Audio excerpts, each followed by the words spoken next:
Puluhan umat Hindu Banjar Tangsel dan umat Hindu se-Jabodetabek mengikuti ngayah umum bersama menyambut Puja Wali ke-19 Parahyangan Jagat Guru BSD Tangsel. Salah satu Ketua Sarati Banten Parahyangan Jagat Guru, Anak Agung Oka Suwarni mengatakan kegiatan ngayah umum bersama bertujuan menjaga keguyuban antar umat Hindu sesama dan mengimplementasikan ajaran suci Trihita Karana.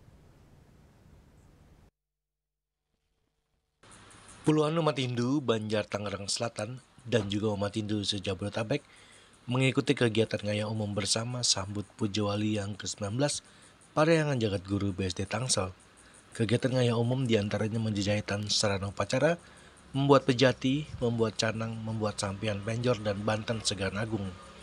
Salah satu Ketua Sarati Banten Parahyangan Jagat Guru Anak Agung Oka Suwarni mengatakan kegiatan ngayah umum bersama menjaga keguyuban antar umat Hindu sesama serta juga mengimplementasikan ajaran suci Trihita Karana.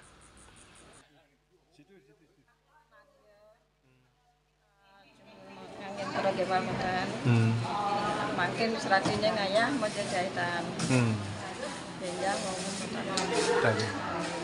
Untuk tingkatan pecaruannya, Bu?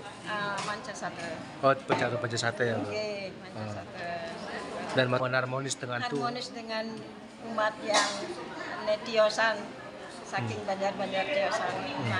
Kita dirangkuan sampai pada rukun. Kegiatan juga dilanjutkan dengan kegiatan ngayah umum anak pemuda Hindu se-Provinsi Banten, di antaranya membuat penjor, membuat kuangin, membuat kelakat, dan caru. Dari BSD Serpong Tangerang Selatan, Juli Suwarto dan Ketut Sumadiasa melaporkan.